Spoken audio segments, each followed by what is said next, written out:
On with Align Mezzanine Men's Bible Study, and I want to talk about worship tonight, or I want to recap on it. Men's Bible Study on the first week of March, that first Tuesday, we did half Bible study, half worship. It was really cool how everyone got together. Not everyone knew the words to all the songs, but it was just a great setting and a great way for people to get into worship and to know what's going on. And before we did worship, we got ourselves in the mood to do that through a Bible study. We are a men's Bible study, so I can't help it. But we went into John 4 to talk about worship. Why would we go to John 4? Quite a unique chapter.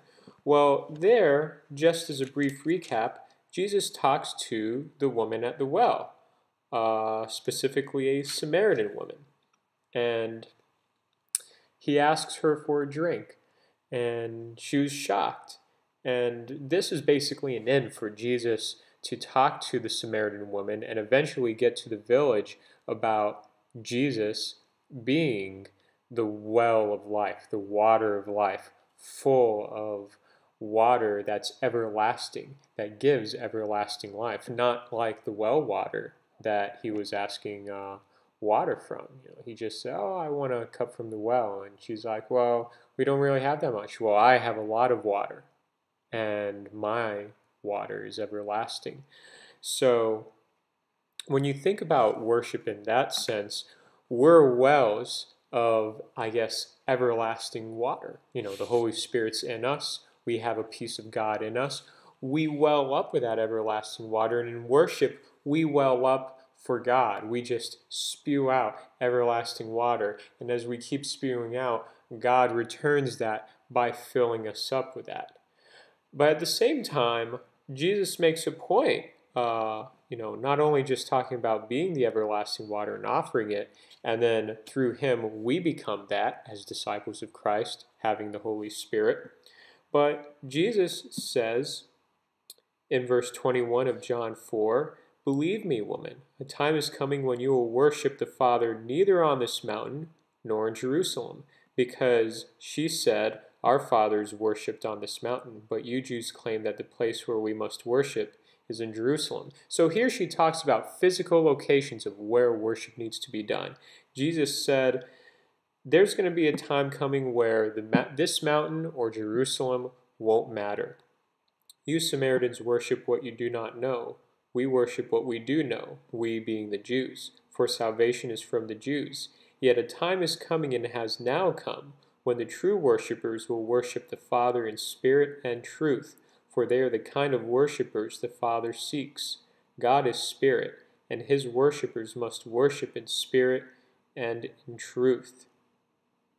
And then Jesus identifies himself as the Messiah in the next two verses to the woman. So here, place is not really that important. Maybe place helps us establish a mood or a setting or an ambience of worship. We set up an ambience, we set up a place, we set up a mood. But really what God is interested in is not a physical place, not even an ambience, not even, I guess, a type of way we should be, how we dress. Here Jesus sets the standard that we worship in spirit and in truth.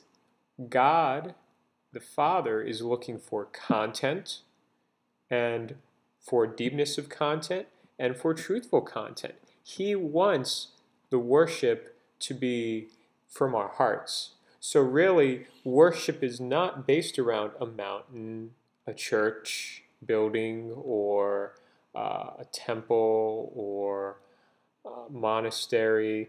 Those are places of worship. And I think that's really important. You need to distinguish a place of worship from worship. Places of worship accommodate worship, but worship can be done in a lot of places. Some people even worship in their own bathroom. Why? Because sometimes they just want to worship alone, and that's the only place As Dr. Charles Stanley, actually, a well-known preacher at First Baptist in Atlanta, pointed out, it's the only place that a lot of people have. Sometimes they want to worship alone, they want to worship with others. Worship's important. So think about that. Worship is not about the place. It's not about what's around the environment. It's about the heart. It's about what's here, not what's there. So consider that in worship. Come out to a Bible study. We'll do another worship study and worship itself. So I'm John with Align. I want to see you out next Tuesday, 7:30 p.m. See ya.